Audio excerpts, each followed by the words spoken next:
반갑습니다. 신약가의 6번째 시간입니다. 신약 성경에는요, 복음서가 몇 권 있습니까? 4권이 있고요. 그 뒤로 역사서, 사도행전이 1권 있습니다. 그리고 나서 서신서가 21권 나옵니다. 특정한 주제를 가지고 교회를 향해 쓰여진 편지를 서신서 이렇게 부르는데요. 이게 21권이고, 이 21권의 서신서 중에서 13권이 한 사람에 의해서 쓰여졌습니다. 바로 바울입니다. 그래서 이 13권의 편지, 13권의 성경, 서신서를 가리켜서 바울 서신이다 이렇게 이야기를 합니다. 오늘부터 서신서를 살펴볼 것인데, 먼저 구체적인 그 성경들을 보기 전에 바울이 쓴 그 서신서들의 연대기를 한번 좀 보려고 합니다. 제가 바울의 연대기와 그 연대기에 맞추어서 서신서들이 쓰여진 그 시기들을 좀 짝지어서 정리해봤습니다. 이 표는요, 이 표에 나오는 연도는 참고용입니다. 정확하게 알 수가 없죠. 그래서 이 정도 즈음에 전도 여행이 있었는데 그때 이런 성경들이 쓰였다 이렇게 정리해둔 그 표입니다. 이 표는 ESV 스터디 바이블이라는 성경책에 나오는 표입니다. 성경책인데 그 성경의 내용을 설명한 내용이 많이 들었습니다. 주석이라 그러는데요. 그래서 한 이 정도 두께가 되고 크기는 엄청 큽니다. 좀 비싼 책인데 저는 성도님들이 이런 책을 집에 하나 두시면 좋겠다 생각이 듭니다. 가격이 굉장히 비쌉니다. 한 99,000원 할인해서 그 정도 하는 걸로 알고 있는데, 저는 대학부 아이들에게는 좀 사라 얘기를 했습니다. 이 표를 보시면 하얀색 글자로 되어 있는 것은 바울의 연대기입니다. 바울의 행적들을 정리해 둔 것이고, 그 옆에 노란색으로 되어 있는 것들은 성경이죠. 자, 한번 쓱 훑어보겠습니다. 자, 바울이요, 1차 전도 여행을 마치고 나서 2차 전도 여행을 떠나기 전에 약간의 시간이 있죠. 이 표를 보시면 그 사이에 갈라디아서를 기록했습니다. 그리고 나서 2차 전도 여행 때 이 기간 중에 기록한 성경이 데살로니가 전후서이고요. 그 다음에 3차 전도 여행을 할 때 성경을 좀 제법 많이 씁니다. 고린도, 전서, 후서, 그리고 로마서 이렇게 기록을 했습니다. 그리고 바울이 나중에 로마로, 사도행전 끝에서 로마로 가잖아요. 그 로마에서 가택 연금을 당합니다. 그러니까 집이긴 하지만 감옥처럼 나오질 못하는 거죠. 자, 이때 바울이 서신을 4개를 기록하는데 빌립보, 골로새, 빌레몬, 에베소, 감옥 생활을 하면서 쓴 편지라 그래서 옥중서신 이렇게 부릅니다. 그리고 나서 석방이 되는데 그때 디모데 전서, 디도서를 기록을 했고, 석방된 다음에 다시 또 수감이 됐어요. 마지막으로 그래서 편지를 쓰는데 그게 뭐다? 디모데 후서다. 그리고 나서 바울이 순교를 하는 거죠. 바울 연대기와 서신의 순서, 제가 정리한 이유는 우리 성경책에 나와 있는 순서가, 서신서의 순서가 그 연대 순서가 아니고요, 길이 순서라고 생각하시면 됩니다. 그래서 긴 거부터 이렇게 배열해 놓은 거거든요. 그래가지고 연대 순서는 이렇게다 라는 거 한번 그냥 보시라고, 외울 필요 없으시고요, 이걸 모른다고 해서 성경 내용을 못 이해하는 것도 아니니까 참고용으로 제가 보여드리는 겁니다. 그래서 굳이 여기 막 어렵다 이렇게 생각하지 마시고 한번 훑어보십시오. 오늘 보려고 하는 성경은 로마서입니다. 로마서부터가 서신이죠. 그래서 서신서는 주제들을 신학적으로 풀어내는 경우가 많아요. 그래서 앞에는 이야기가 나왔었는데 이야기보다 당연히 주제를 글로 논리적으로 적는 그 글이 더 딱딱하죠. 그래서 어렵습니다. 그래서 어떻게 하면 어렵지 않게 전할까 했을 때 최대한의 것을 하면 어려울 수밖에 없다. 그래서 정말 알아야 되는 걸 좀 요약적으로 한번 살피자, 이런 결론을 내렸습니다. 제가 로마서 강의를 하는 데 있어서 앞서 좀 말씀을 드릴 것이 있습니다. 로마서는요, 신약 성경 중에서 가장 사랑받는 성경이고, 아마 신구약 통틀어서도 5손가락 안에는 들어가는 그런 성경입니다. 교회에서 로마서 설교는 정말 거의 대부분 이루어지는 그런 성경이고, 학자들이 연구한 그런 책을 보면 로마서가 압도적으로 많아요. 로마서가 정말 많습니다. 설교한 사람도 많고 학자도 많아요. 자, 그러면 이렇게 많은 사람이 설교를 하고 많은 학자들이 연구를 했다면 이 로마서를 설명하는 사람들의 그 의견이 다 같겠습니까? 대부분 중요한 부분들은 같지만 그럼에도 불구하고 다양한 내용들이 있고 견해가 있고 또 때로는 상충되는 말들을 할 때가 있어요. 그래서 이런 것 때문에 로마서를 공부하는 게 쉬운 일이 아닙니다. 엄청 유명한 학자들이 서로 다른 말을 하는 거예요. 그래서 공부를 해서 가르치는, 제가 다 알고 있는 게 아니기 때문에 공부를 하고 또 다시 가르치는 입장에 있는 저로서는 좀 이게 어려운 부분이 있습니다. 그래서 저는 이제 공부하면서 이런 내용들이 옳다고 배웠고 또 판단되는 내용들을 가르치려고 합니다. 그런데 이 강의 도중에 혹시나 예전에 배웠던 내용 혹은 예전에 자기가 얼핏 지나가면서 들었던 내용과 좀 부딪히는 것 같다 라고 했을 때는 그 견해적 차이가 있다는 것들 좀 기억해 주시고요. 좀 참고해 주시면 좋겠습니다. 어떤 견해를 늘 이렇게 대립시키지 마시고 교훈이 되는 것들이 무엇인가 생각해 보시고 받으시면 될 것 같습니다. 그리고 또 한 가지 제가 말씀드리고 싶은 것은 이 짤막한 시간, 이 강의 시간이 엄청 길지 않잖아요. 많이 길어도 1시간 반 정도인데 이 시간 가운데 로마서를 다 설명할 수 없다는 점 꼭 기억해 주십시오. 제가 수련회를 여러 번 많이 다녔는데 제 인생 수련회 이런 것들이 몇 개 있어요. 그 중에 하나 잊혀지지가 않는 순간이 있는데 그게 바로 고신대학교 신학과 교수님으로 계신 우병훈 교수님의 로마서 특강이 있었던 수련회입니다. 아침에 3시간 듣고 저녁에 3시간 이렇게 해서 총 5번의 시간, 15시간이죠. 15시간보다 실제로 더 길었는데 계획상 15시간 돼 있었던 그 강의를 들었던 시간이 제 인생 가운데 정말 행복했던 시간 중에 하나예요.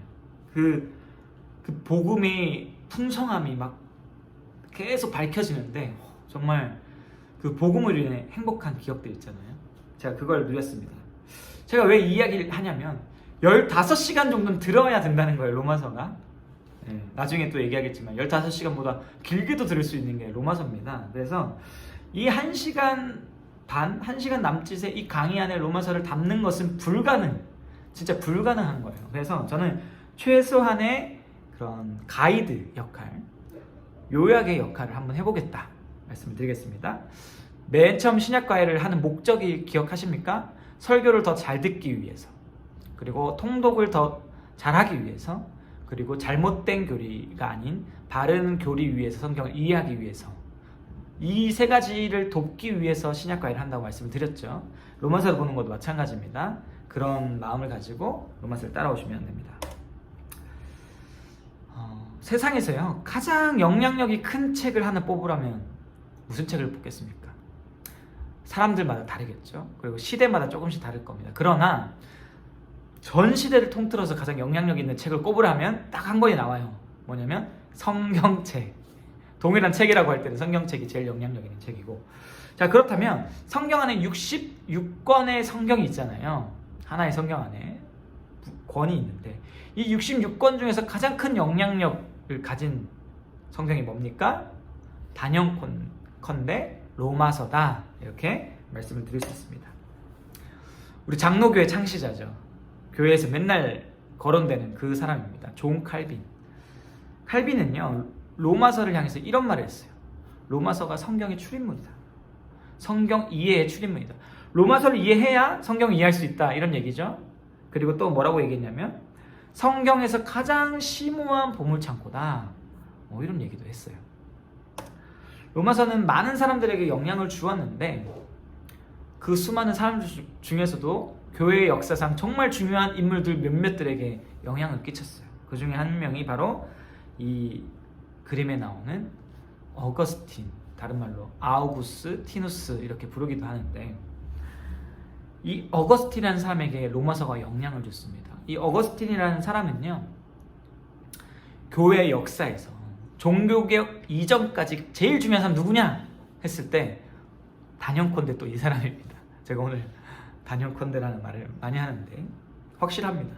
이 사람 제일 영향력이 있고 중요한 사람입니다. 종교개혁도 이 사람의 신학을 통해서 많이 일어났거든요. 그러니까 이 아우구스티누스에게 준 로마서라는 것은, 영향을 준 로마서라는 것이 정말 얼마나 의미 있는 성경인가 드러나는 거죠. 어거스틴이요, 원래는 굉장히 방탕한 삶을 살았어요. 진짜 멋대로 살았습니다. 그런데 어느 날 한 아이가 노래를 부르는데 이런 노래 가사 이거예요. 집어 읽어라, 집어 읽어라. 그래서 이 어거스틴이 이 말을 딱 듣고 뭔가 영적인 그런 감화가 있었나 봐요. 집에 가서 성경을 집어서 읽었는데 그때 읽었던 본문이 바로 로마서 13장 12에서 14절입니다. 제가 읽어드리겠습니다. 낮에와 같이 단정히 행하고 방탕하거나 술 취하지 말며 음란하거나 호색하지 말며 다투거나 시기하지 말고 오직 주 예수 그리스도로 옷 입고 정욕을 위하여 육신의 일을 도모하지 말라. 방탕한 삶을 살아왔던 어거스틴이 이 말씀을 읽고 교회의 아버지, 교부라고 불리는데 교부가 되는 거예요. 굉장한 신학에 그 영향을 끼치는 아주 진짜 중요한 신학자가 된 겁니다. 로마서 이 말씀이 어거스틴을 변화시킨 거죠. 어거스틴이 종교개혁 이전에 가장 중요한 사람이었다 하면 종교개혁 이후에 가장 중요한 사람이 누굴까요? 한 명으로 꼽을 수는 없고 여러 명 있는데 그 중에 한 명이 바로 마틴 루터죠. 마틴 루터는요, 기독교인 아니어도 다 아는 사람입니다. 왜냐하면 세계사 시간에 무조건 나오는 사람이죠. 서구 역사를 완전히 바꿔버렸잖아요. 좀 세계적인 인물인데 이 사람을 바꾼 성경이 뭐다? 로마서다. 이 루터가요, 탑속에서의 경험이라는 그런 경험을 하는데 그 하나님 앞에서 굉장히 하나님 앞에 자신이 공로로, 자신의 행위로 의로움을 만족시킬 수가 없어서 굉장히 괴로웠어요. 그런 가운데 루터가 탑속에서 성경을 읽다가 변화를 맞이하는데 그 말씀이 뭐다? 로마서입니다. 1장 16절 17절이 루터를 변화시켰는데 17절을 제가 한번 읽어보겠습니다. 복음에는 하나님의 의가 나타나서 믿음으로 믿음에 이르게 하나니 기록된 바 오직 의인은 믿음으로 말미암아 살리라 함과 같으니라. 오직 의인은 믿음으로 말미암아 살리라. 이 말씀이 행위가 아니라 믿음으로 이신칭의, 이거를 발견하고 루터가 변화된 거죠. 루터가요 이렇게 말했어요. 여기에서 나는 완전히 다시 태어났고 열린 문을 통해 하늘나라에 들어가는 것처럼 느꼈다. 그 전까지는 하나님이 너무 무서웠고 하늘나라에 들어갈 자신이 없었어요. 그런데 이 말씀을 통해 새롭게 태어나고 하늘나라로 들어가는 것 같은 감격을 누리는 겁니다. 자, 로마서가 어거스틴, 마틴 루터 변화시켰고 또 변화시킨 사람 또 있는데 존 웨슬리라는 사람. 네. 들어보셨죠? 웨슬리. 우리 장로교와는 약간 결이 다른 감리교를 세운 인물입니다. 그런데 교회 역사상 정말 대단한 사람이긴 하죠. 이 존 웨슬리도 로마서를 읽고 변화되었습니다. 자, 이 사람은요 마틴 로이드 존스라는 사람입니다. 저는 좋아하는 분입니다. 제 어릴 적 기억에 글을 읽고 충격받았던 분은 진짜 그러니까 강해인데 성경에 관련된 글을 읽고 정말 모든 신앙에 있어서의 그 충격적인 그 경험을 하게 해준 분이 바로 이 로이드 존스입니다. 글만 읽었는데 그렇게 힘이 정말 강력하다는 걸 느꼈는데 이분이 이제 설교했으면 얼마나 더 힘이 있었겠습니까? 이분 별명이 있는데 뭐냐면 20세기 최고의 강의 설교자다, 이런 별명이 있어요. 자, 이 로이드 존스 목사님이 14년 동안 설교한 본문이 있습니다. 뭘까요? 로마서입니다. 네. 그래서 로마서 지금 로이드 존스 강해가 있는데 진짜 많습니다. 권수가 진짜 장난 아니에요. 저는 없는데 그 책이 없는데 아마 성도님들 중에서도 이 책 가지고 계신 분들 계실 겁니다. 아무튼 이분은 원래 특징이 설교를 길게 하는 스타일이에요. 그래서 로마서를 14년 동안 했다는 것 자체가 뭐 이해가 안 되는 수준은 아니지만, 그럼에도 불구하고 14년이나 설교할 내용이 있다는 건 로마서가 얼마나 풍성한 성경인가, 로마서가 얼마나 대단한 성경인가, 그걸 우리에게 보여주는 거죠. 아무튼 정말 로마서는 대단한 성경이다 생각하십시오. 그렇다면 로마서가 이토록 많은 사람들에게, 또 중요한 사람들에게 결정적인 영향을 준 이유가 무엇인가? 왜 사람들이 로마서를 읽다가 변화되었을까? 왜 사람들이 로마서를 이렇게 길게 설교했을까? 질문을 던지지 않을 수가 없죠. 왜 그럴까요? 로마서가 복음을 설명하는 성경이기 때문이에요. 서신서마다야 특별한 목적이 있어요. 갈라디아서는 율법주의에 대한 그 경고, 그리고 대항해서 복음이 뭔가 밝히는 성경이고, 데살로니가는 주님의 재림이라는 주제로 쓰여진 그런 성경이고, 고린도 전후서는 교회의 분열, 뭐 또 각종 문제들에 대한 그런 대응, 문제를 바로잡기 위해 쓴 그런 편지입니다. 로마서는 뭔가 무엇을 위해 쓰였나? 복음을 설명하기 위해서 쓰인 성경이라는 거죠. 물론 로마서의 기록 목적들이 몇 가지 더 있지만은 복음을 설명하는 게 정말 중요한 이유입니다. 제가 누군가에게 복음이 뭡니까? 하고 물어본다면 많은 분들이 복음을 짧게 아마 대답하실 거예요. 예수님이 우리 대신에 십자가에 못 박혀 죽으신 겁니다. 이렇게 대답한 분들도 있을 거고, 조금 더 길게 하면 그 예수님이 우리를 위해 살아나셨습니다. 그래서 믿는 사람은 구원받습니다. 이게 복음이라고 설명하고, 좀 더 길게 얘기하면 뭐 하나님이 창조하셨는데 죄를 지었고, 근데 예수님 통해 구원받고 우리가 영생 얻었다, 뭐 이렇게 설명할 것 같아요. 근데 어떻게 하든 간에 엄청 길게 설명은 못 할 겁니다. 복음이 중요하다라고 얘기하지만, 그래서 그 복음의 내용들을 말할 수는 있지만 굉장히 너무 부실한, 너무 지나치게 요약적이고 간결한 정도밖에 우리가 대답을 못하는 거죠. 그런데 복음은 이 한 줄로 요약될 수 없는 풍성한 것 아닙니까? 그렇기 때문에 바울은 로마서를 통해서 길게 복음이 얼마나 풍성한 것인가를 밝혀주고 있는 것이죠. 그래서 우리가 복음이 무엇인지 알고 싶다, 복음을 제대로 누리고 싶다, 뭘 봐야 합니까? 로마서를 봐야 하는 겁니다. 로마서는요, 좀 굉장히 체계적으로 논리적으로 쓰여진 성경이라서 읽다 보면 들어오는 성경이에요. 이게 좀 신기합니다. 예를 들어서 제가 요새 성막 설교를 하는데, 성막 설교는 계속 읽어도 사실 내용을 이해 잘 못해요. 굉장히 상징적인 것도 많이 들어있고 하기 때문에. 하지만 로마서는요, 읽으면 읽을수록 더 잘 깨달을 수 있는 성경이에요. 그래서 어떤 분들은 1년 내내 로마서만 읽어봐라, 그런 얘기도 합니다. 왜냐면 읽을수록 깨달아지기 때문에. 그래서 여러분들이 계속 로마서를 읽기를 바라면서 간략하게 로마서를 한번 설명해 보도록 하겠습니다.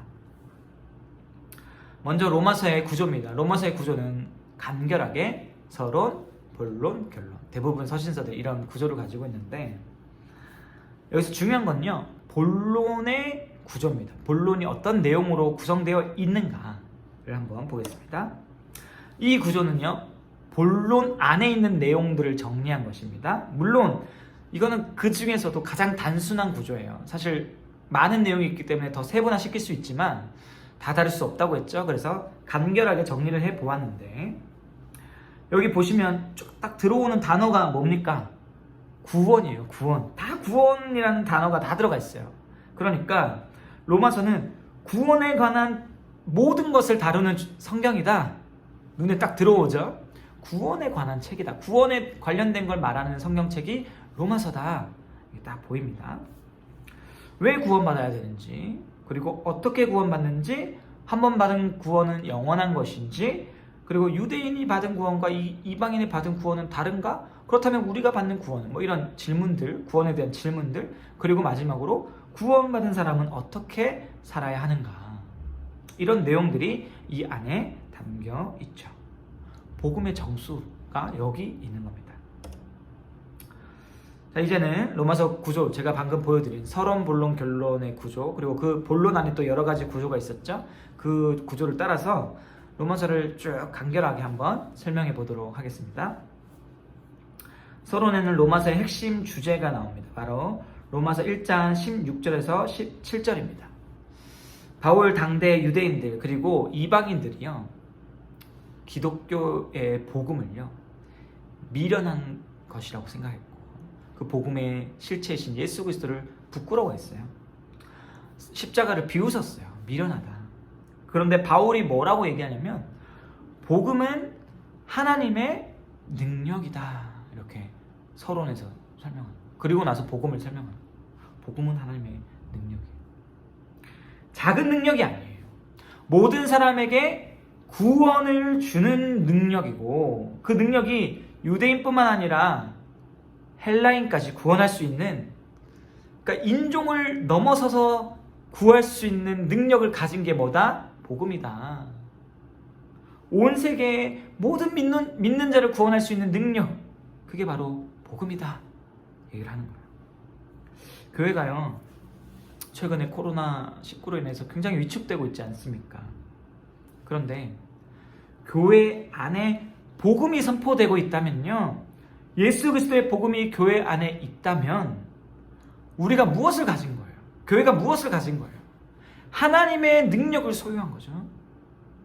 우리 교회가 하나님의 능력을 소유한 교회 되게 해달라고, 하나님의 능력인 복음으로 충만한 교회 해달라고 기도하는 것이 우리의 기도 제목이고, 그 기도의 응답이 이루어지고 있지만 또 계속 더 풍성하게 이루어질 때 우리도 그 하나님의 능력 안에 살아가는 겁니다.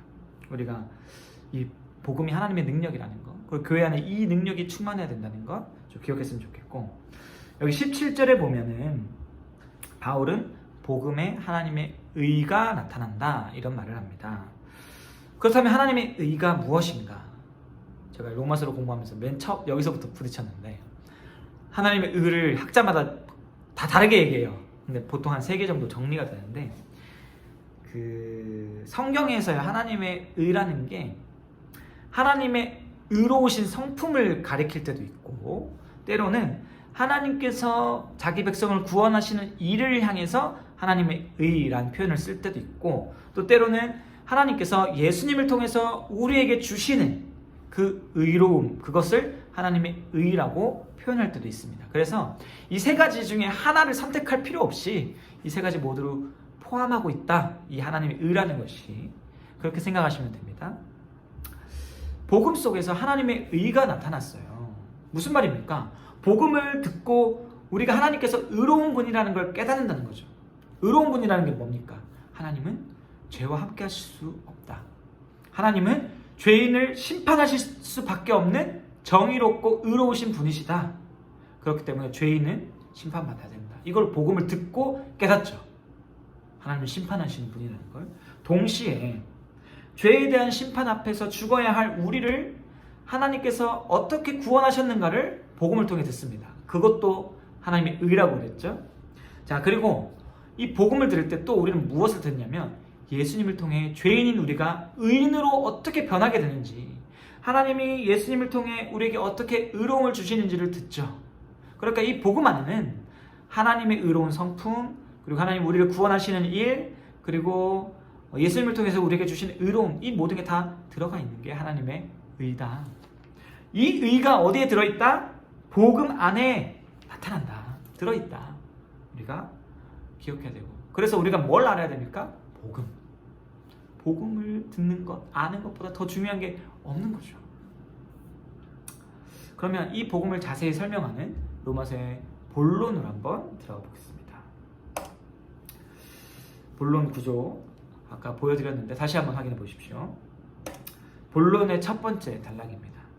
첫 번째는요, 인간에게 왜 복음이 필요한가 라는 주제를 다루고 있습니다. 우리에게 왜 복음이 필요할까요? 모든 인간이 죄인이기 때문이에요. 성경은요, 너무나 명확하게 죄인은 결국에는 하나님의 심판을 받고 영원한 형벌을 피할 수 없다. 하나님의 그 무거운 진노를 피할 수 없다라고 거듭해서 말하고 있습니다. 여기에는요, 한 사람도 예외가 없어요. 그런데 세상에 많은 사람들이, 특별히 교회 밖의 사람들이 스스로를 죄인이라고 생각하지 않아요. 하지만 로마서 3장 10절 12절 이렇게 말씀하죠. 기록된 바 의인은 없나니 하나도 없으며 깨닫는 자도 없고 하나님을 찾는 자도 없고 다 치우쳐 함께 무익하게 되고 선을 행하는 자는 없나니 하나도 없도다. 의로운 사람, 죄인이 아닌 사람은 하나도 없다. 반대로 모두가 죄인이다. 유대인이나 이방인이나 다 죄인이다 라는 말입니다. 하나님께서 유대인들에게 율법이라는 하나님의 법을 주셨고, 유대인이 아닌 사람들, 이방인들에게는 양심이라는 하나님의 법을 주셨습니다. 그런데 유대인들이 율법을 다 지켰습니까? 다 지키지 못했죠. 이방인들은 양심을 다 따릅니까? 얼마나 많은 사람들이 양심을 거슬러 삽니까?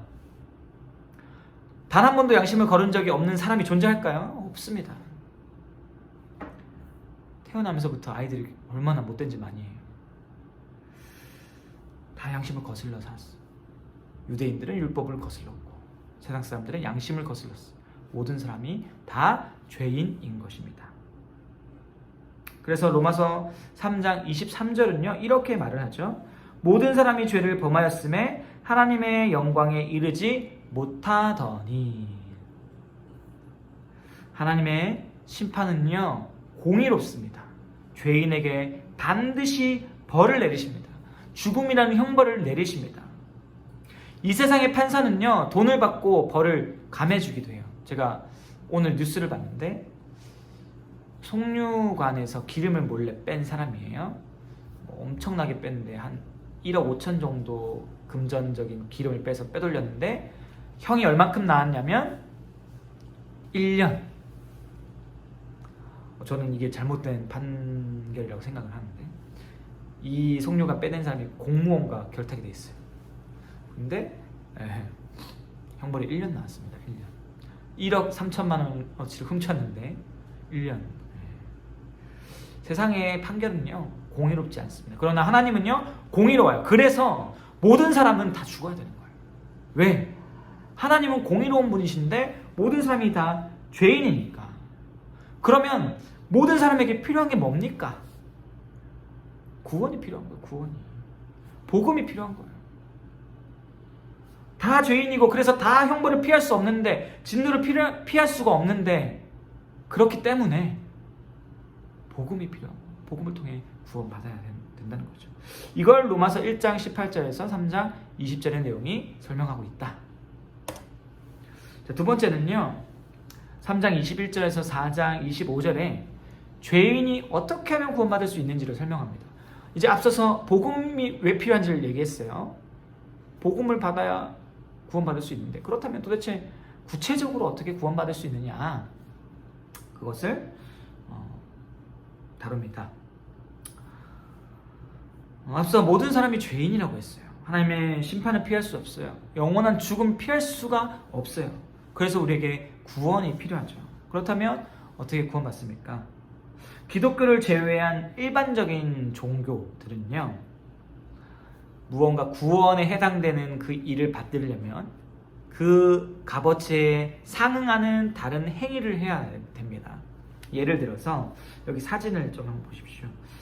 KTX에서 해고된 승무원들이 직접 고용이 되고 또 복직할 수 있기를 바라면서 불교를 믿는 사람들이 108배를 하는 거예요. 자, 108배는 종교 행위고, 이 종교 행위를 통해서 얻고자 하는 게 뭡니까? 복직입니다. 왜 복직해야 되죠? 삶의 고통이라는 이 문제에서 구원받기 위해서. 자, 구원받으려면 뭘 해야 돼요? 108배를 해야 되는 거예요. 이게 일반 종교의 상식입니다. 왜냐하면 세상은 기브 앤 테이크니까 뭐든지 합리적으로 무언가 주어져야 오잖아요. 그게 세상의 사람들의 생각이고, 이 생각에서 비롯된 종교들은 다 무엇을 얻으려면 행위가 필요해요. 그런데 성경, 특별히 로마서는 이렇게 얘기합니다. 로마서 3장 28절입니다. 그러므로 사람이 의롭다 하심을 얻는 것은 율법의 행위에 있지 않고 믿음으로 되는 줄 우리가 인정하노라. 의롭다 여김을 받는 것, 그게 이제 죄인이 아니다, 구원받는 것인데 율법의 행위로 안 된다, 어떤 행동으로 안 된다 말하고 있는 거예요. 왜요? 왜 어떤 행동으로 구원받을 수 없을까요? 무언가 의로운 행위를 해서 상이라는 개념으로 구원받을 수 있을 것 같은데 왜 성경은 그게 안 된다고 얘기를 할까요? 다시 말하지만 모든 사람이 죄인이기 때문이에요. 죄인은요, 하나님의 법, 율법을 순종할 능력이 없어요. 죄는 사람을 망가뜨렸기 때문에 인간이 할 수 있는 것이라고는 죄를 짓는 것밖에 없는 겁니다. 아까 읽었던 말씀인데 로마서 3장 11절에서 12절 말씀입니다. 제가 읽어드리겠습니다. 깨닫는 자도 없고 하나님을 찾는 자도 없고 다 치우쳐 함께 무익하게 되고 선을 행하는 자는 없나니 하나도 없도다. 이 말씀처럼 선을 행할 수 있는 사람이 하나도 없는 거예요. 하나도 한 명도 없는 겁니다. 그래서 사람이 아무리 열심을 내도 사람의 행위로는 하나님의 율법을 100% 지킬 수가 없고, 양심도 마찬가지예요. 양심도 다 따라갈 수가 없는 거예요. 사람의 행동으로, 율법의 행위로 구원받을 수 없는 겁니다. 오직 하나님이 구원받게 허락하신 하나의 방법, 하나님이 열어두신 한 길로만 구원받는 거예요. 뭡니까? 예수 그리스도. 그분을 통해서만 구원받을 수 있게 하신 거고, 그렇기 때문에 우리가 예수 그리스도를 믿음으로만 구원받습니다.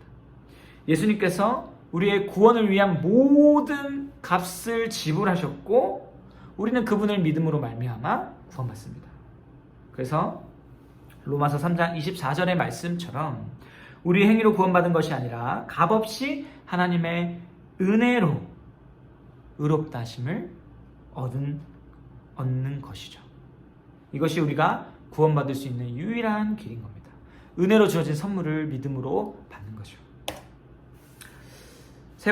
본론의 세 번째 내용은, 그렇다면 우리가 믿음으로 구원을 받는데 이 구원이 영원할까? 잃어버리는 건 아닐까? 라는 질문이에요. 굉장히 중요한 질문입니다.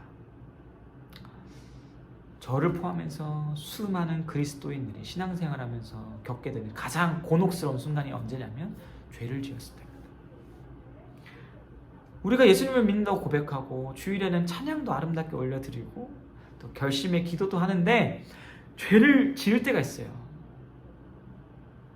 미워할 때가 있고 분노할 때가 있고 시기하고 질투할 때가 있고 음란할 때가 있고 교만할 때가 있어요.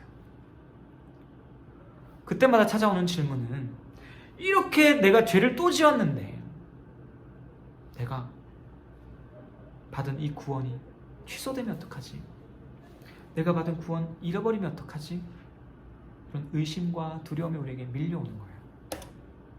그런데 로마서는요, 우리가 받은 구원이 절대로 취소될 수 없다, 우리에게 확실하고 명확하게 이야기합니다. 로마서 8장 30절을 읽겠습니다. 또 미리 정하신 그들을 또한 부르시고 부르신 그들을 또한 의롭다 하시고 의롭다 하신 그들을 또한 영화롭게 하셨느니라. 정말 중요한 구절인데, 여기 하나님의 미리 아시는 것, 그리고 택하신 것, 예정, 그리고 부르시는 것, 소명이죠. 그리고 의롭다 하시는 것, 칭의, 그리고 영화롭게 하신다, 영화, 이런 신학적인 개념이 다 들어가 있는 그런 구절이에요. 그런데 자, 여기서 보시면 이 구원의 순서를 다룬 것인데 맨 마지막에 뭐가 있습니까? 영화.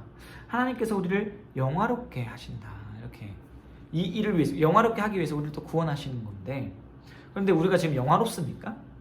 우리가 정말 하나님의 그 영광을 찬란하게 드러내는 그런 존재입니까? 우리는 마지막 날에 예수님 다시 오시고 나서 이렇게 영화롭고 영광스러운 존재가 될 거잖아요. 그런데 성경을 보니까 이 로마서 8장 30절을 보십시오. 자세히 보십시오. 영화롭게 하셨느니라. 하실 것이라가 아니라 하셨느니라. 무슨 차이입니까? 했다, 이 얘기예요. 했다. 이게 원어로 보면 더 분명한데, 원어로 보면 과거형으로 써놨어요. 그냥 과거가 끝난 일, 영화롭게 했다. 이게 무슨 말입니까? 우리 아직 영화로운 존재가 아니잖아요. 근데 성경에는 영화롭게 했대요. 구원받은 존재들을. 무슨 말이냐면 우리는요 구원을 받았고 또 마침내 영화롭게 될 것을 믿고 기다리고 고대하고 있어요. 우리에게는 아직 이루어지지 않은 일이에요. 그런데 하나님은요 이미 우리를 구원하시기로 정하신 그때부터 이건 우리는 영화롭게 될 게 확실한 것이기 때문에 끝난 일인 거예요. 이해되십니까? 우리 입장에서는 미래의 일이지만 하나님 입장에서는 우리를 이미 창세전에 택하신 그 순간부터 택했기 때문에 영화도 확정이라는 겁니다.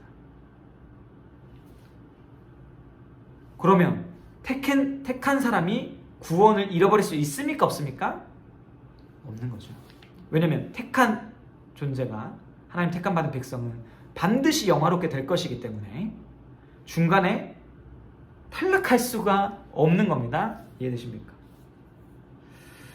그래서 우리에게 주어진 구원이 너무나도 확실하기 때문에 바울이 이런 노래를 하는 거예요.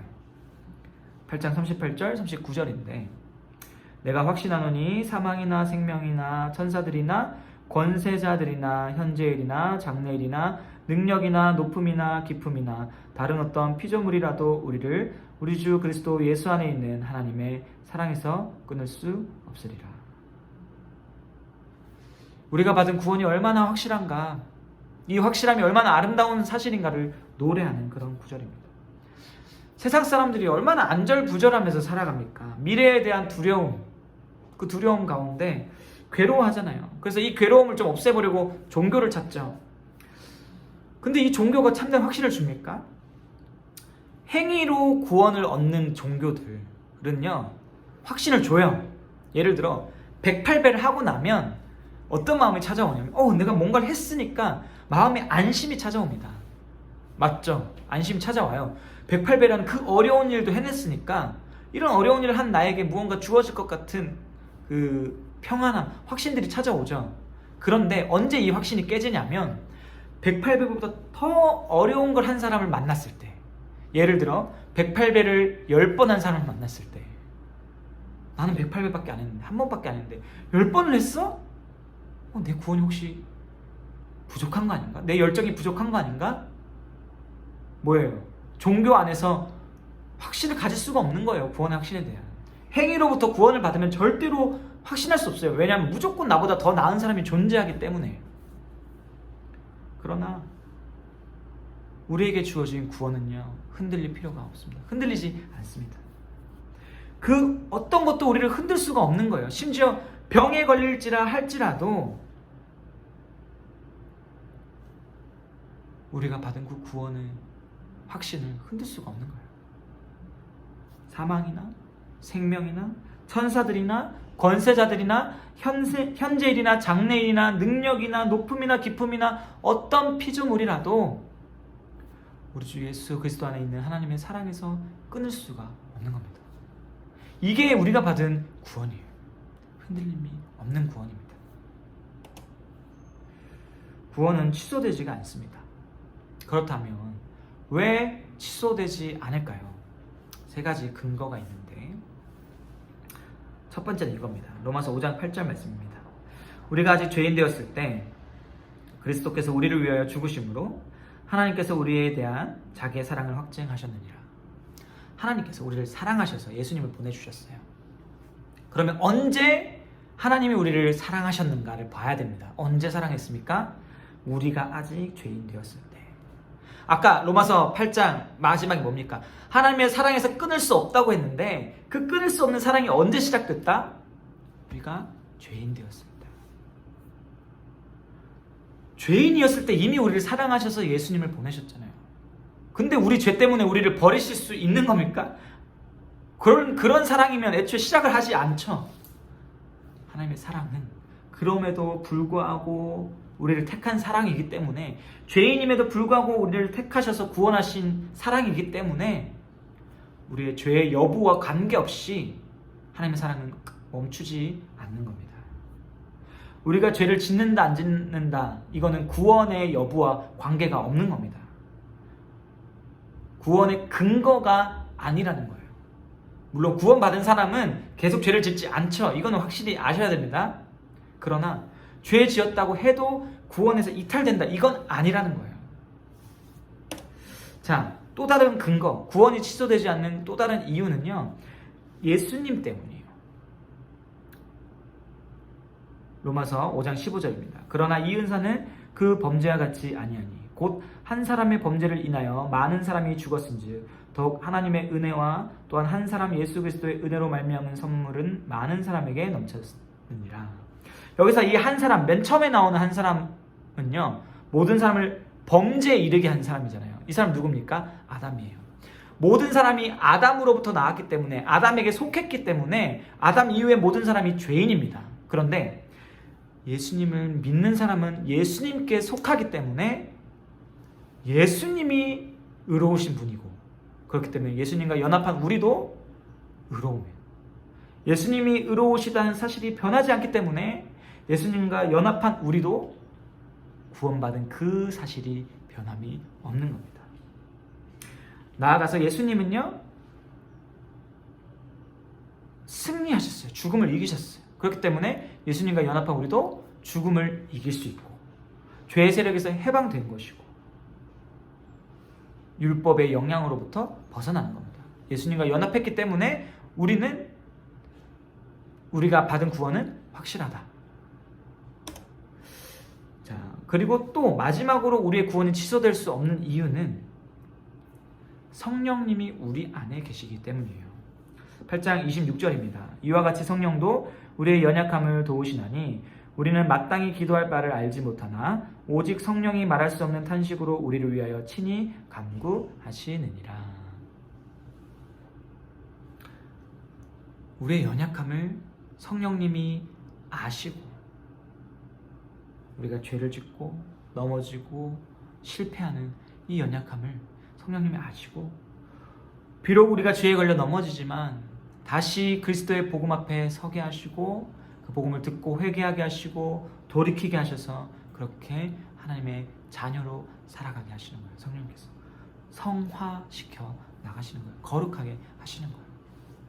그렇기 때문에 성령이 우리 안에 계시면서 이 일을 하시기 때문에 우리의 구원은 취소될 수가 없는 겁니다. 제가 얘기한 이 세 가지 근거 정리하면 이겁니다. 성부 하나님의 사랑 때문에 우리의 구원은 취소될 수가 없고, 우리가 예수님과 연합했기 때문에, 승리하신 예수님 때문에 우리의 구원이 취소될 수 없고, 우리 안에 성령이 내주하시기 때문에 우리의 구원은 취소될 수 없는 겁니다. 우리의 구원에 대한 의심들, 괴로움들, 정죄감 찾아올 때 우리가 무엇을 떠올려야 됩니까? 하나님의 사랑, 그리스도와의 연합, 성령의 내주하심이죠. 그것이 우리가 다시 견고하게 믿음 생활을 할 수 있도록 해 나가는 겁니다. 우리의 구원이 영원함을 이 삼위 하나님의 사역 안에서 발견하는 우리가 되었으면 좋겠습니다. 본론 네 번째입니다.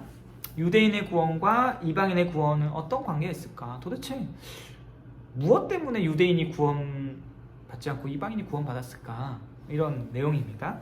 9장에서 11장인데, 성경을 우리가 읽다 보면, 구약부터 신약까지 쭉 읽다 보면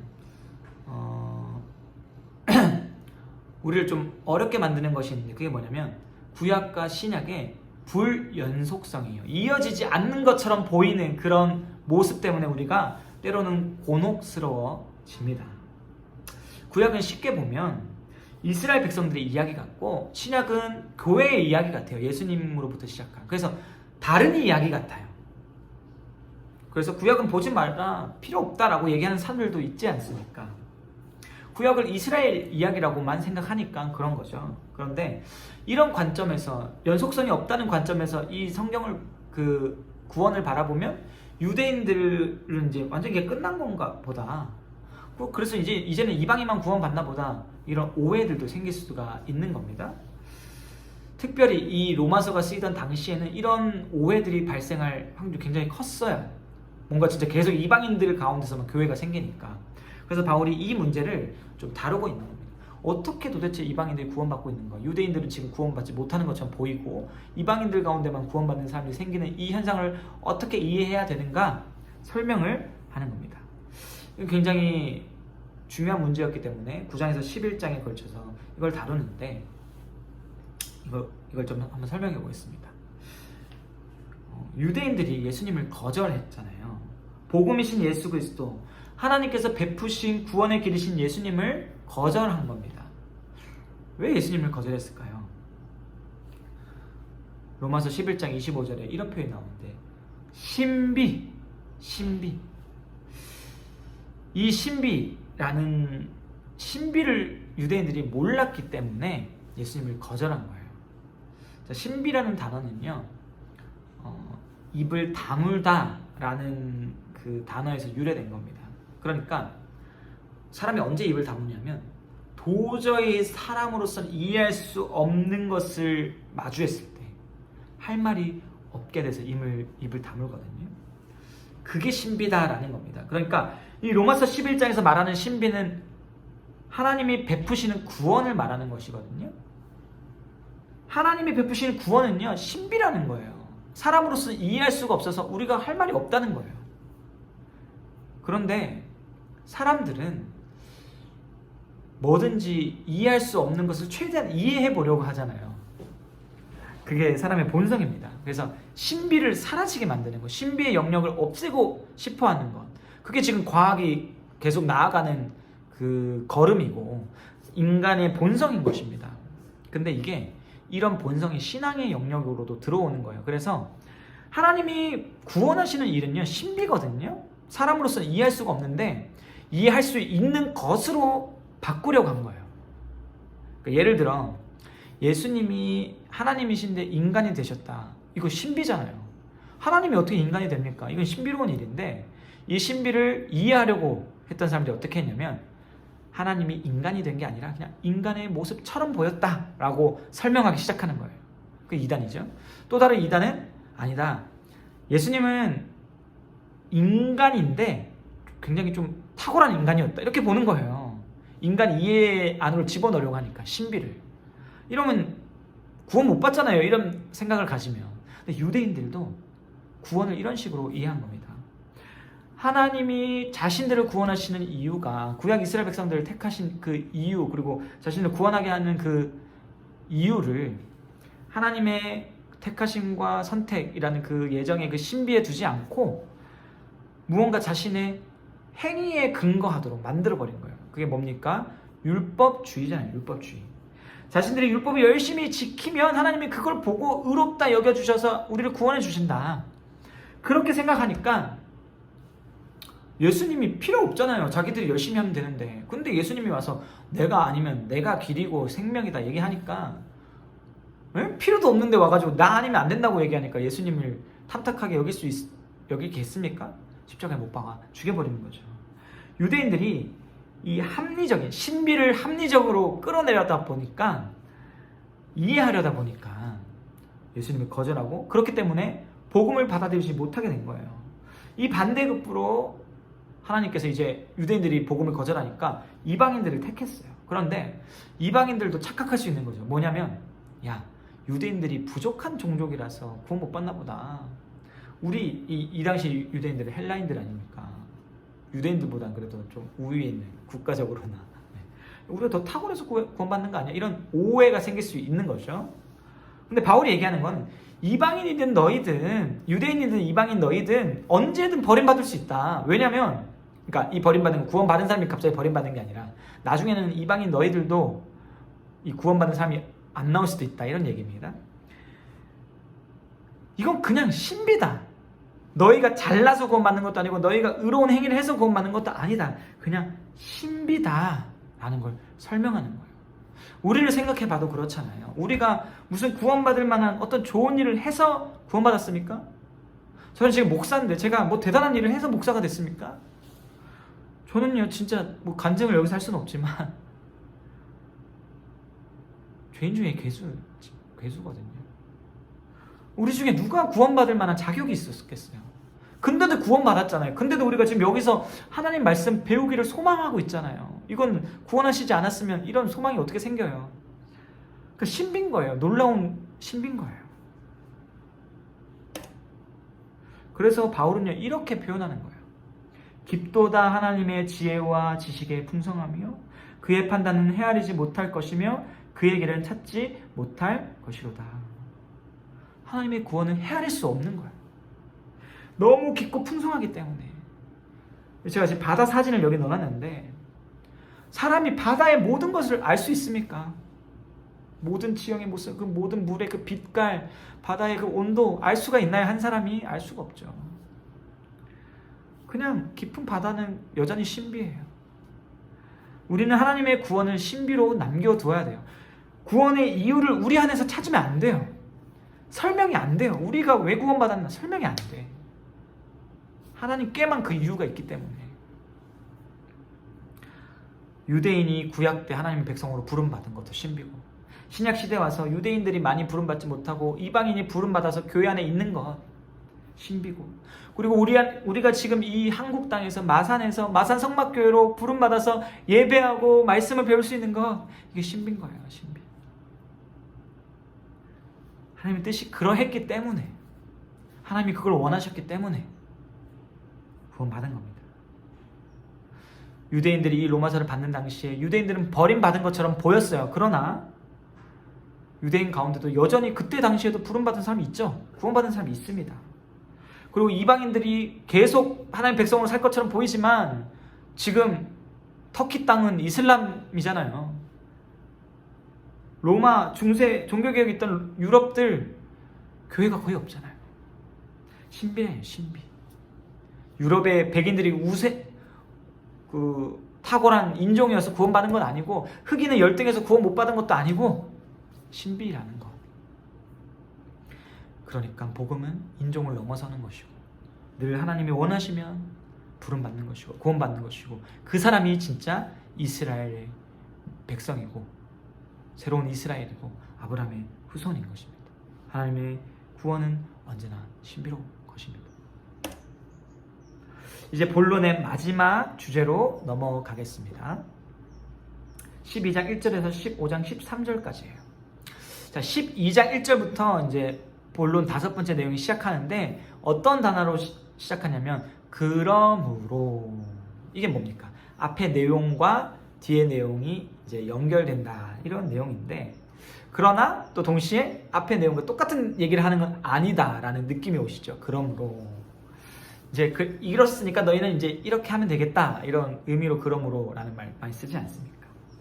자, 여기서부터 로마서가 무엇을 얘기하냐면, 이 12장 앞에서는 구원이 우리에게 꼭 필요하고, 그런데 구원은 우리 힘으로 얻는 게 아니고 믿음으로 얻고, 그리고 이 구원은 잃어버릴 수 없는 영원한 것이고, 또 구원은 신비다, 이런 얘기를 해왔잖아요. 자, 구원에 대한 풀코스의 지식을 우리에게 알려줬어요. 그리고 나서 바울은 이런 거예요. 너희에게 이 놀라운 구원이 주어졌으니 그러므로 너희는 너희 몸을 거룩한 산 제물로 드려라, 이렇게 말합니다. 우리가 받은 구원이 너무 놀라운 것이니까 이제 이 놀라운 구원 받은 자로서 합당하게 살아라, 우리에게 권면하는 겁니다. 이게 로마서 본론의 마지막 내용입니다. 앞서 내용을 정리해보면 1에서 11장은 우리의 구원을 위해 하나님께서 하신 일이에요. 놀라운 구원의 일이에요. 그 다음에 12장부터 15장은 뭡니까? 구원받은 우리가 하나님과 이웃을 위해 해야 할 일인 거예요. 하나님의 일, 우리의 일, 짝을 이루는 겁니다. 구원은 절대로 우리 행위로 받은 것 아닙니다. 그런데 이렇게 얘기하면요, 사람들이 오해를 해요. 어차피 우리 행위로 구원받는 게 아니니까, 부족할 수 있는 거니까 좀 편하게 살아야 되는 거 아니야?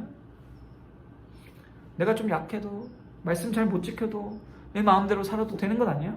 어차피 구원받았으면 탈락하는 것도 없다며. 구원이 취소되는 거 아니라면서.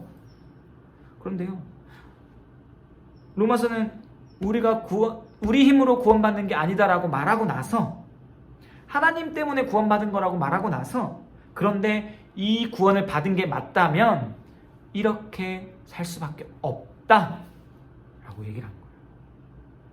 세상과 같을 수 없다 라고 얘기하는 거예요. 행위로 구원받는 건 아니지만 구원받은 사람은 반드시 세상과는 구별된 행위가 나타난다. 동전의 양면입니다. 구원받았으면 뒤에 행위가 따라옵니다.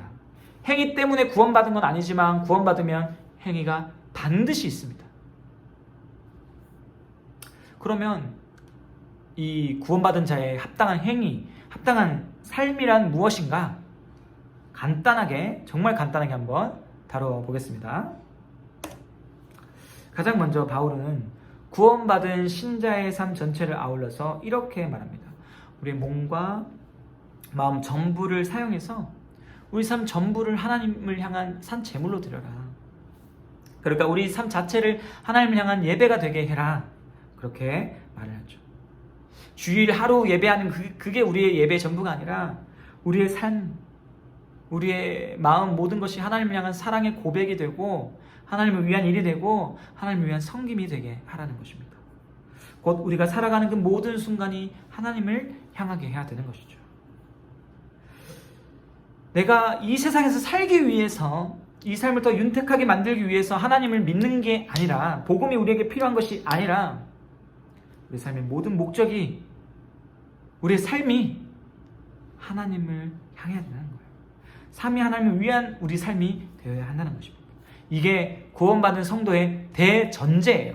이 전제를 두고 우리 삶은 하나님을 위한 것이 되어야 된다는 전제를 두고 그렇다면 우리 삶은 구체적으로 어떤 모습이어야 되는가를 이 뒤의 내용으로 설명을 하는 겁니다.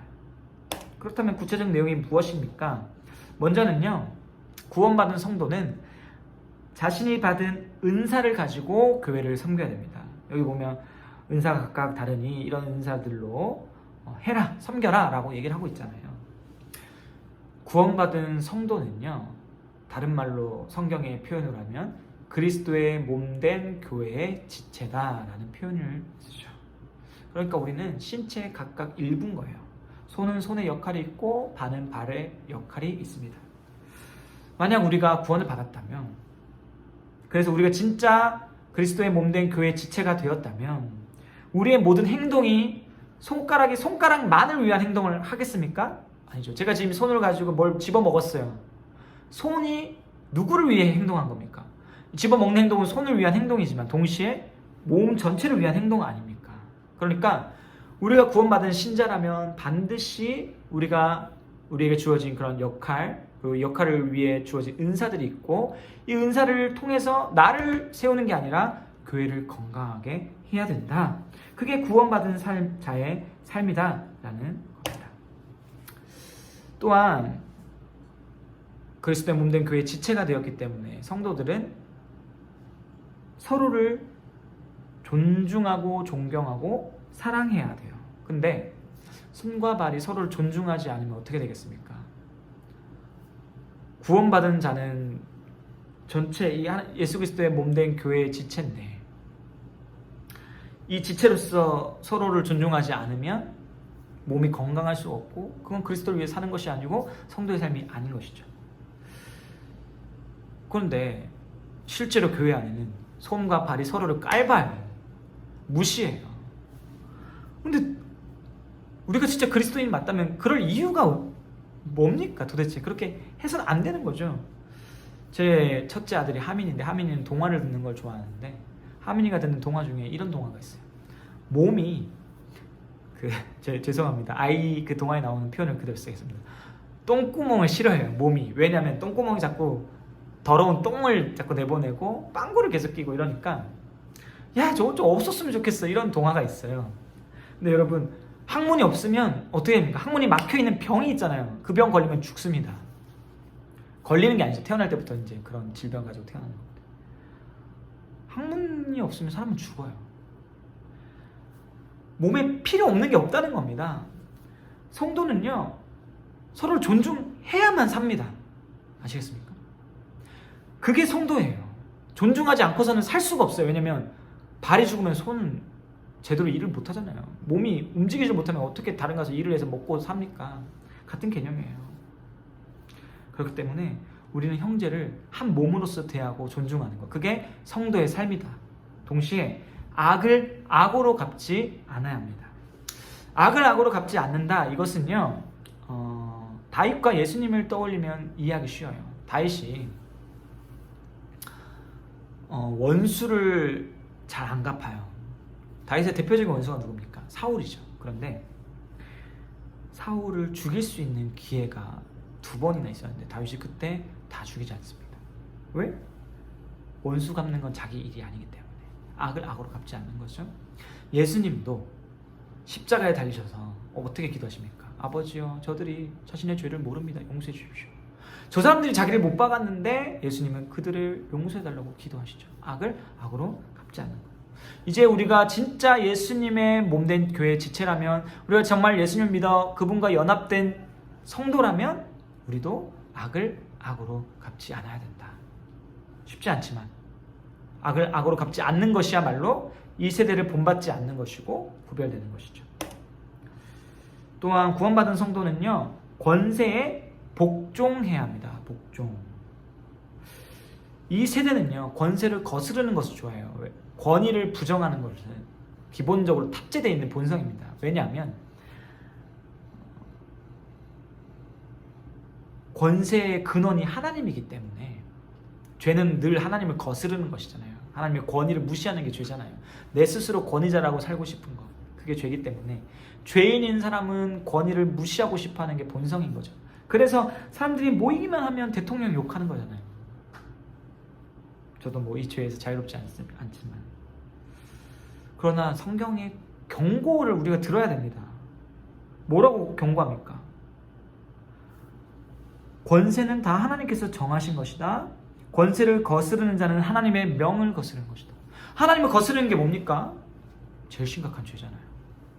그러니까 권위에 불복하는 것, 권위를 무시하는 것, 하나님을 무시하는 것이에요. 너무 심각한 죄라는 거예요. 만약 우리가 진짜 성도다라면 우리는 권세에 복종하는 삶 살아야 됩니다. 그러나 무조건 따라라 이건 아니죠. 왜냐하면 하나님을 섬기는데 반하는, 도둑질하는 걸 명령하면 따를 수 없죠. 위법하는 거, 사람을 괴롭히는 일을 시키면 할 수 없죠. 그런 건 거절해야겠죠. 또한 우리 성도는요, 율법을 지키면서 살아야 되는데 율법의 완성이 뭡니까? 사랑입니다. 그래서 우리는, 성도들은 사랑을 하며 살아가는 것, 그것이 또 성도의 삶이다라는 것도 기억하셔야 합니다. 마지막으로 바울은 성도에 합당한 삶으로서 강자와 약자가 하나 될 것을 강력하게 권면을 합니다. 그래서 강자와 약자라는 것은 그냥 단순히 사회적인 강자 약자가 아니라 믿음과 관련된 것인데, 로마서 배경에서는 음식 문제예요. 음식 문제. 로마에 이방 신전이 많죠. 당연히 많죠. 그 수도인데. 자, 그런데 이 로마에 우상을 섬기는 사람들이 많으니까 당연히 제사 드리는 사람도 많을 거잖아요. 자, 우상의 제물을 드리면 고기나 이런 걸 잡잖아요. 근데 신전이 많다고 해도 우상 숭배하는 사람이 더 많기 때문에 고기가 하루에도 막 미친 듯이 들어와요. 그러면 신관들이 이걸 다 못 먹어요. 그럼 어떻게 해야 됩니까? 돈 벌려면 이 고기 팔아야 되죠. 그래서 시장에 있는 대부분의 고기가 제사 드린 고기입니다. 자, 근데 이 고기를 두고 신자들이 의견이 갈린 거예요. 어떤 사람들은, 야, 우상 그거 애초에 가짜인데 고기 들여진 고기가 무슨 소용이냐, 그냥 먹어도 돼, 우리는 강한 믿음이 있기 때문에 자유로워, 이렇게 생각하고 먹어요. 그런데 반대로 그래도 이거 좀 이상한 것 같은데, 약간 유대 문화에 있으면 이게 좀 그런 개념이 있겠죠. 야, 그래도 우상 숭배에 들여진 고기를 먹는 거 좀 그렇지 않은가? 나는 이거 먹으면 안 될 것 같은데? 이런 생각이 드는 거예요. 이 로마서 맥락 안에서는 약한 사람인데. 근데 바울이 하는 말이 뭐냐면, 믿음이 강한 게 좋은 거잖아요. 근데 강하다고 약한 사람 비웃지 말고, 무시하지 말고, 약한 사람은 강한 사람을 비판하지 말아라, 화목해라 라고 합니다. 근데 여기서 바울은 더 나아가서 화목하기 위한 원리를 제시하는데, 14장 1절에 보면 14장 21절에 보면 차라리 안 먹는 게 더 아름답다. 고기를 형제를 위해서, 형제가 마음이 어려운 내 행위를 인해서, 내가 믿음을 통해서 한 행동이긴 하지만 그 행동 때문에 내 형제가 불편하다?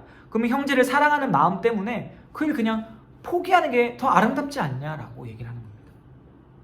믿음 안에서 다 할 수 있어요. 근데 내 지체가 그걸 보고 힘들어해요. 그러면 진짜 믿음이 뭐예요? 형제를 사랑하는 게 믿음이기 때문에 내 자유를 기꺼이 포기할 수 있는 것, 내 즐거움을 기꺼이 내려놓을 수 있는 것, 그게 성도의 자세다 라고 바울은 얘기하고 있는 겁니다. 지금까지 구원받은 사람들은 어떻게 살아가는가 그것을 살펴봤습니다. 이 내용을 전부 살핀 건 아니고 간단하게 정말 빠르게 살펴봤는데 꼭 이 부분이라도 12장부터라도 여러분들 좀 꼼꼼하게 보시면서 정리하셨으면 좋겠습니다. 그리스도인은요, 진리를 아는 사람이 아니라 진리를 아는 것을 행하는 사람이 그리스도인이죠. 자, 이제 로마서를 마칩니다. 정말 간단하게 다뤘고 좀 빨리 다뤘습니다. 말을 굉장히 빠르게 했는데 너무 빠르시면 느리게 한번 들어보십시오. 로마서에서 복잡한 내용은 뺐어요. 그냥 요약적으로 했는데 그래도 강의가 1시간이 넘었습니다. 왜 이렇게 깁니까? 복음의 중요한 내용이 다 여기 있기 때문에. 16세기에 퍼킨스라는 학자가 있었는데요. 우리 전통에 있는 그런 학자입니다. 이 신학자가 뭐라고 얘기했냐면 로마서를 열심히 읽으면 다른 성경도 이해가 된다. 이렇게 얘기해요. 맞는 말입니다. 로마서 정말 많이 읽으셨으면 좋겠어요. 로마서를 사랑하셨으면 좋겠어요. 제가 서두에 우병훈 교수님께 들은 로마서 강의가 내 인생 강의다, 수련회다 했는데요. 그분이 이랬어요. 로마서를 강의하면서 우시면서 이랬어요. 복음의 사람이 되자. 복음의 사람이 되자. 어떻게 복음의 사람이 됩니까? 복음을 읽으십시오. 로마서를 읽으십시오. 복음을 들으십시오. 그렇게 진실로 우리 모두가 복음의 사람이 되기를, 복음으로 충만한 사람이 되기를 바라고 소원합니다. 네, 감사합니다. 강의를 마치고 다음에 또 뵙겠습니다. 감사합니다.